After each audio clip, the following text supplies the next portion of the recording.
Ya estamos de vuelta en el Matinal Nuestra Casa y tenemos un segmento muy entretenido y de mucho aprendizaje para quienes nos estén viendo en su casa. Hoy día vamos a hablar del pago de las cotizaciones previsionales y del no pago también y de lo que significa. Desde ya abrimos nuestras líneas telefónicas 246-2681, 246-2682 y también nuestras plataformas de las redes sociales para quienes nos quieran hacer consultas.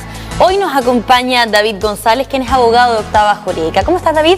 ¿Qué tal, Montserrat? Hola, buenos días. Bien, súper bien. Un poco frío nomás esta mañana, está bien helado. Bastante helado. Como que la lluvia, a mí no, y ahora como que estamos bien helados. Está más heladito, pero el jueves ya, al parecer en la noche, llegarían de nuevo las precipitaciones. Sí, jueves y viernes parece que llueve, hay un punto a las casas para que se preparen. Oye, David, el no pago de las cotizaciones previsionales, pero queremos partir, digamos, de la base. ¿Qué son las cotizaciones previsionales? Es bien interesante el tema, puesto que las consecuencias que tiene el no pago de estas cotizaciones previsionales. Vamos a decirlo de otro nombre, vamos a hablar de cotizaciones de seguridad social. Ya, la seguridad social es una rama del derecho que se encarga de ciertas contingencias dentro que pueden ser dadas al trabajador o a un ciudadano en general, y que el Estado, por así decirlo, o los privados, tienen la obligación de cubrir. Esas contingencias pueden ser muy variadas. Contingencia en general, ciertos riesgos, podríamos llamarles también, como por ejemplo en el caso de enfermedad. Ahí también tiene que cubrirse a través de prestaciones de salud. Puede ser una contingencia o riesgo el caso de invalidez. El caso de la vejez también una contingencia o riesgo. El caso del embarazo, en el caso de las mujeres, también una contingencia o riesgo. El caso de enfermedad o accidente profesional o enfermedad laboral también es una contingencia o riesgo, que tienen que ser cubiertas. ¿Y cómo se cubren esto? A través de este sistema de seguridad social que está muy en la palestra ahora, a través de esta reforma previsional que pretendemos llevar a cabo aquí en Chile. Perfecto. Todas estas contingencias o riesgos se cubren a través de diferentes sistemas, a través de diferentes prestaciones, y generalmente a través de estas cotizaciones, que en forma general le van a llamar de seguridad social o cotizaciones previsionales. Perfecto. ¿Cuál es el porcentaje de las cotizaciones que hace una persona que está contratada? Ahí hay que diferenciar más o menos dependiendo del tipo de contingencia o riesgo que se quiere cubrir. No. Generalmente la contingencia o riesgo que más tiene que pagar un trabajador, hablemos en general de un trabajador dependiente, es para cubrir los riesgos de la vejez o invalidez. En este caso se entrega a través del decreto 3500 a una administradora de fondos de pensiones, que es una AFP. Y esta AFP más o menos oscila, dependiendo de la comisión, entre el 10 y el 12%. Es más o menos el porcentaje dentro de su remuneración imponible, que tiene ciertos topes también. Claro. Ese porcentaje en cuanto a ese riesgo cubierto de seguridad social, que es la vejez. Claro. Respecto de otros riesgos, como por ejemplo la salud, es alrededor del 7%. Hay dos sistemas que operan fundamentalmente, que es el sistema privado, a través de la ISAPRES, o el sistema público, que es a través del Fondo Nacional de Salud. Aquí quiero corregir un error que nos sellaron en la Escuela de Derecho, de que efectivamente nadie está fuera de la cobertura de salud. Es mentira que yo no tengo previsión. Si alguien no tiene previsión, efectivamente pasa a ser usuario de FONASA. Perfecto. La diferencia del trámite de FONASA que uno está, y que generalmente los que no pueden quedar dentro del trámite indigente son tramo A. Pero sí están cubiertos con FONASA. Incluso los extranjeros que llegan al país, que están cubiertos a través del Fondo Nacional de Salud. Eso es súper importante mencionarlo, David, porque muchas personas podrían haber pensado que ellos, al no estar, ¿no es cierto?, inmersos en algún sistema, ya sea FONASA o ISAPRE, estaban, digamos, un poco descubiertos. No están descubiertos. Lo que pasa es que se generan problemas en la práctica generalmente porque, dependiendo del tramo, no pueden acceder a bonos. Claro. Entonces, no pueden acceder a ciertos tipos de bonos para poder atenderse con algún médico, algún prestador de este servicio. La otra previsión, otra contingencia o riesgo que es bien importante, que se creó a través de la ley 19.728, que es del año 2001, es el riesgo contingencia social, llamado cesantía. Eso se incorporó no hace poco, insisto, el año 2001, y empezó a regir el año 2002, Y eso entonces también funciona un seguro social que está administrado a través de las AFC, que se llama. Ya la AFC es una entidad bastante, y yo quiero ponerme la camiseta por la AFC porque es uno de los seguros de acá, dentro de las contingencias sociales, que mejor funciona, junto con los accidentes del trabajo, que también que es un seguro especial. La AFC funciona porque tiene un reparto tripartito, o sea, un aporte tripartito dentro del tema. Tripartito en el sentido de que aporta tanto el trabajador como el empleador, como también el Estado en un sistema solidario. ¿Ya? Y generalmente en un sistema de bajo desempleo ya funciona bastante bien el seguro de cesantía. ¿Ya? Aprovecho, ya que estoy hablando del seguro de cesantía, algo muy importante, porque llegan siempre a la oficina sobre el mismo tema. ¿Ya? Hay ciertos despidos que tienen que son afectados los trabajadores, donde en el finiquito, ¿ya? O en la carta de despido dice, sale descuento del seguro de cesantía. ¿Ya? O se llegan a preguntar, ¿por qué me están descontando mi seguro de cesantía? ¿Lo puedo cobrar o no lo puedo cobrar? Vamos a poner un ejemplo claro, básico y que siempre llega: necesidad de la empresa, inhibición por año de servicio, claro, aviso previo, descuento seguro de cesantía, otros descuentos. Ya. Ya, ese descuento del seguro de cesantía, que muchas veces, dependiendo de la remuneración del trabajador, ya muchas veces es bastante lucrativo, ¿ya? Y la ley 19.728 o sea, no obliga, sino que faculta al empleador a poder descontarlo. Ya. No descuenta todo este seguro, sino que solo descuenta la parte que él aportó, que el empleador aportó. Ya, o sea, el porcentaje que cada uno lo hace, está facultado. No obstante, y aquí hay que tener bien claro, en un juicio, ya uno demanda este seguro de cesantía, que no se deduzca de la indemnización de años de servicio, y la jurisprudencia, más que nada, los tribunales de justicia han decretado en su sentencia que efectivamente en caso de despido injustificado o improcedente, ya, en su caso no tiene derecho a descontarse, por lo tanto recibe íntegramente sus indemnizaciones. Es súper importante porque eso fue una creación de la jurisprudencia. Claro. Entonces, ¿qué pasa? El trabajador dice, me están descontando eso, ¿qué hago? Si no acepta el despido, no firma el finiquito, puede reclamar posteriormente no solo el despido injustificado, sino que también ese porcentaje del seguro de cesantía que se le está descontando. Claro, que sería súper importante ahí para el empleado. Otra cosa que también es importante, David, es, ¿no es cierto?, el pago de estas cotizaciones previsionales. Ahora nosotros queremos saber cuáles son las que está obligado el empleador a pagarnos. Son tres básicamente las que tienen que son las más importantes para este sistema de seguridad, que son AFC, o sea, AFP, Salud, FONASA y SAPRE, y también AFC. ¿Qué pasa cuando no nos están pagando una de las tres? Esto es muy importante porque ha tenido una evolución jurisprudencial maravillosa ya dentro de nuestro sistema judicial laboral chileno. ¿Ya? Puesto que desde el año 99, ya luego de esta creación de esta ley Bustos, que se llama, que muchas personas la habrían escuchado, ya esta ley Bustos del año 99 por el diputado Manuel Bustos, ya que era un sindicalista, estableció que en el caso de despedir a un trabajador en el finiquito tienen que estar pagadas las contribuciones previsionales. Si no están pagadas las contribuciones previsionales del trabajador, ya hablamos de AFP, Salud y AFC, ya se produce lo que se llama la nulidad del despido. Ya, la nulidad del despido funciona bastante simpático. La nulidad del despido significa que ese despido no es válido, sino que a través de su convalidación con el pago. Y al no ser válido, significa que el trabajador, el empleado, al no pagar las cotizaciones previsionales en el momento del despido, sigue devengando sueldo hasta que se paguen las cotizaciones previsionales. ¿Ya?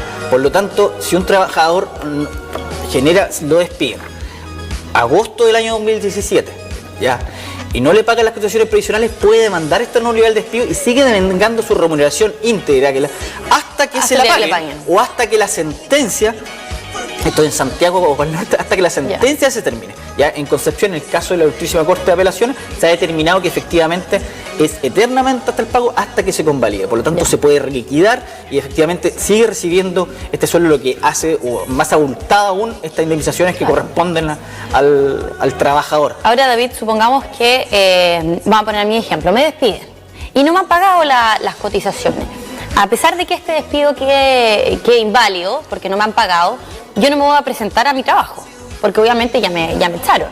¿Igual me van a pagar mi sueldo? Sí, efectivamente.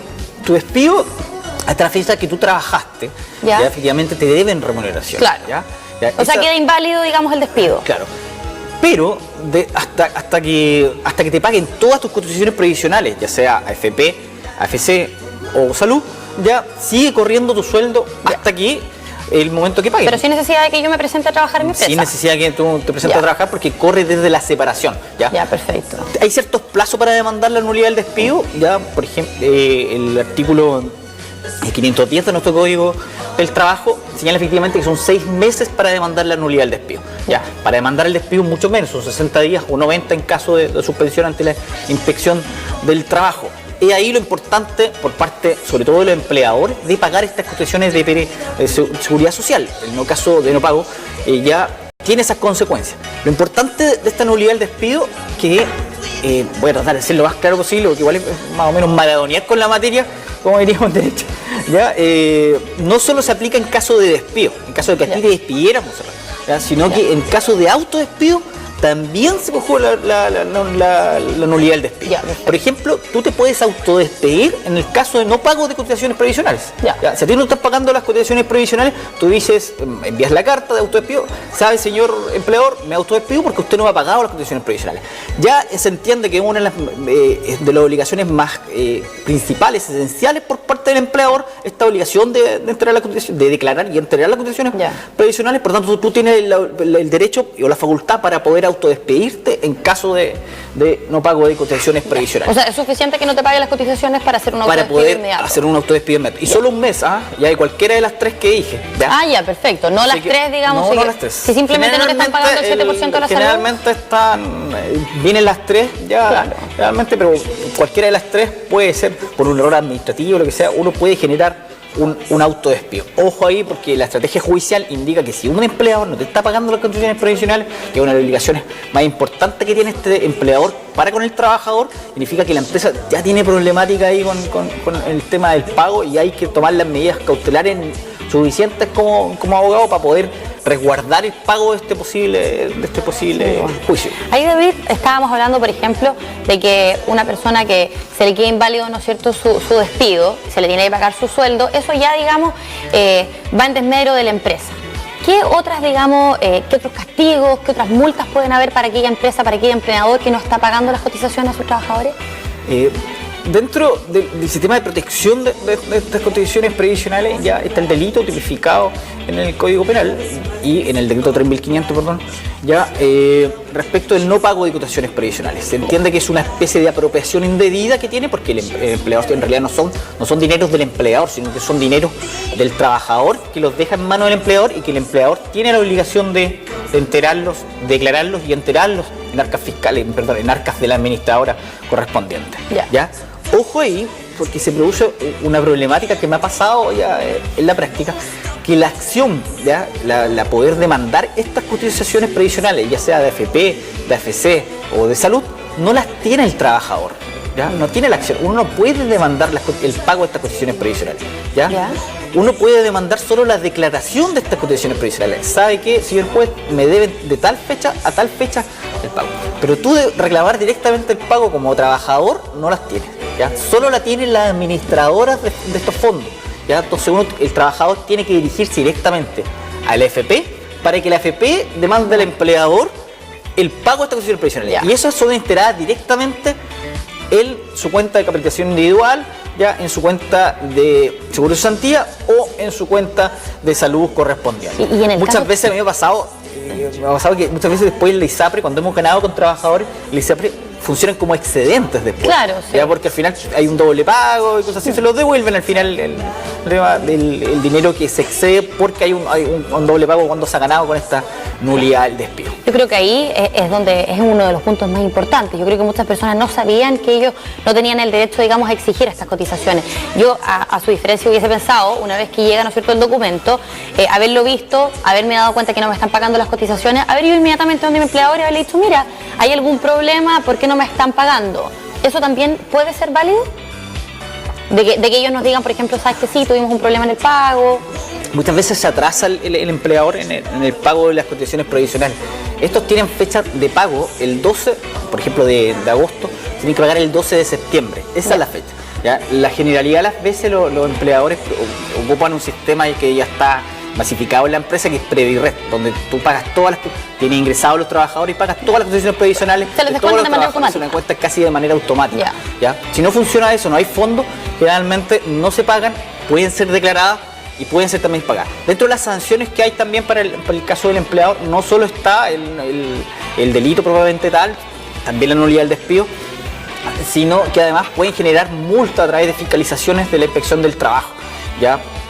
Y aquí me diré otro tema respecto de la informalidad laboral, que es bastante importante, que tiene que ver con este pago y protección de cotizaciones previsionales. Muchas veces hay trabajadores que se encuentran en informalidad laboral, esto es sin contrato de trabajo frío, por lo tanto, como no tienen contrato de trabajo, el empleador nunca les pagó cotizaciones previsionales. ¿Ya? Como no les pagó cotizaciones previsionales, deben muchas cotizaciones previsionales si se declarara una relación laboral entre ambos, si se estableciera que hay una prestación de servicio con una remuneración, que es una contraprestación, y también están bajo subordinación y dependencia. En ese caso, ya la sentencia puede declarar que se pague todo el periodo de las cotizaciones previsionales. Ya las cotizaciones previsionales, para poder demandar el despido, para poder demandar los niveles de despido es de 6 meses, pero para poder demandar la administradora de estos fondos, como te dije anteriormente, directamente estas cotizaciones, ya tiene un plazo de 5 años desde que se produce la separación. Ya se tiene bastante tiempo para poder demandar. Ya, entonces, ¿qué pasa? Aquí nos han llegado empleadores a nuestra oficina que vienen con demanda ejecutiva al respecto de alguna AFP, ya de un trabajador que despidieron hace 4 años atrás, que no tenían ni idea que podría haber generado el tema. ¿Ya? Así que es bastante interesante el cuento de esta protección y de cómo se ha llegado a la protección. ¿Y ahí se cancela por todos los años de servicio de esta persona? Se cancela por todos los años que declare la sentencia de los años de servicio. ¿Ya? Generalmente, y ha pasado, por ejemplo, con los funcionarios públicos, ¿ya? Funcionarios públicos que se encuentran a honorarios, que un ítem ya se ha declarado por la Corte Suprema que están bajo subordinación y dependencia, tienen una relación laboral y a ellos nunca se les pagó cotizaciones previsionales, ¿ya? Y al declarar la sentencia que establece que tienen una relación laboral, efectivamente se les obliga al pago de las cotizaciones previsionales, se le aplica esta sanción de la nulidad del despido y también eventualmente el despido injustificado. Pero no así con las personas que tienen contrato honorario. También, todos los que están en contrato honorario, si es que se declaran alguna relación laboral, ya, porque el contrato honorario es una cosa que llega al papel, pero en la práctica puede que tenga todos los indicios suficientes para que se establezca una relación laboral, lo que es bastante interesante en la práctica, en el juicio, porque uno tiene que entrar a probar de que efectivamente él tenía horario, recibía órdenes, ya tenía que ir con un uniforme, tenía que estar vestido tal, ya, y todos esos indicios indican relación laboral, independiente que diga que tú prestas servicio. ¿Ya? Sí, bastante interesante, y ahí se le cae todo el peso a la ley, porque es bastante fuerte lo que pasa, porque 2 años con contrato de prestación de servicio, cada vez son 2 años de pago de cotizaciones previsionales, 2 años de sueldo, y así sucesivamente se van incrementando los montos que tiene que pagar el empleador, y no solo el empleador propiamente privado, sino que también el fisco en el caso de los trabajadores honorarios. Claro. En ese caso, David, ¿cómo están protegidas, digamos, nuestras cotizaciones? Estas cotizaciones que nosotros hacemos mes a mes, que el empleador, digamos, las retiene, los tiene que pagar. ¿Quién las protege? ¿Quién las cuida? ¿Dónde están guardadas? Dentro del sistema de cotizaciones de seguridad social, lo más importante y lo que debemos entender, y los trabajadores deben tenerlo entendido así, ¿ya? Que es unas obligaciones esenciales por parte del empleador, ¿ya? Como es unas obligaciones esenciales por parte del empleador, hay un sistema de protección generalizado, ¿ya? Desde la Constitución Política de la República, a través del artículo 19, número 24, ya que la propiedad sobre estas cotizaciones previsionales, ya hasta el decreto ley 3500, leyes especiales que establecen delitos por lo mismo, ya, y además a través de estas sanciones, ya, que establecen como la nulidad del despido, creado por la ley Busto del año 99, también con posibles fiscalizaciones, porque ¿qué pasa? La inspección del trabajo, al entrar a una empresa, ya al revisar todos los contratos, lo primero que se fija, o una de las cosas principales que se fija, es verificar si es que efectivamente están pagadas las cotizaciones previsionales. Y ojo, porque no solo si están pagadas las cotizaciones previsionales, sino que si están pagadas conforme a la ley. Ya muchas veces ya habían 2 pillerías que hacían los empleadores, que siempre hacen. Primero, que antiguamente, desde el año 2013 más o menos, antes de eso, el viático, ya que son colación o movilización, no eran imponibles, estaban fuera de la remuneración. Como eran fuera de la remuneración, en las liquidaciones de sueldo aumentaban mucho eso. ¿Para qué? Para que no pagaran cotizaciones previsionales sobre esos viáticos. Tenían de repente, no sé, sueldo general 100.000 pesos, viático, colación 60.000. Entonces era como muy poco el porcentaje. La Inspección de Trabajo decía, regule esta situación porque no puede ser más allá del 25% del tema. Ahora ya no importa porque están dentro de la remuneración imponible y están dentro del tema. Y la otra pillería que hacían los empleadores, ya que lo siguen haciendo, muchas veces le pagan por debajo a otro empleador, tienen un sueldo mínimo, 270.000. Claro. Actualmente, desde el 1 de julio, 270.000. Y por otro lado, ya le pagan, qué sé yo, 500.000 pesos. Y por esos 500.000 pesos no cotizan. ¿Ya? Sí. Eso también genera el despido. Muchas veces nosotros hemos demandado. ¿Y cómo probamos eso? Es fácil, porque no sé, le pagan a través de transferencia electrónica. Transferencia electrónica hay 700.000 pesos y él declara solamente por 270.000. Y en ese sentido, David, y ya finalizando un poco el tema, ¿hay una persona, digamos, un empleado que se pueda negar a recibir este pago de cotización? No, son irrenunciables. Ya, eso es importante. Dentro de los derechos del Código del Trabajo, el artículo 12 establece que la mayoría son irrenunciables. Y como son irrenunciables, ya no puede llegar y pactar en un contrato individual de trabajo, en un convenio colectivo, no recibir estas cotizaciones previsionales en atención a que se le aumente el sueldo o lo que va a recibir. ¿Ya? Que no. Perfecto, David. Muchísimas gracias por visitarnos el día de hoy. Queremos reiterar, obviamente, los datos de Octava Jurídica para quienes tengan dudas se puedan acercar a ustedes, David. Tenemos también, obviamente, está en pantalla, teléfono, correo. Estamos en la Torre del Centro, esa Torre de Mordor, que es como del Señor de los Anillos. Ya estamos en el piso 18. Ya vayan a vernos, hay una bonita vista, sobre todo la oficina de Carlos que viene. Ya Carlos tiene una vista que se marea en realidad uno de entrar.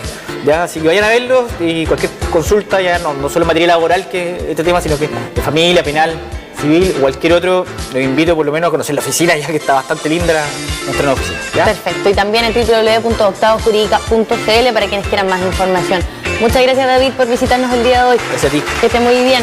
Nosotros ya nos despedimos de este programa y mañana miércoles nos vemos a las 8:15.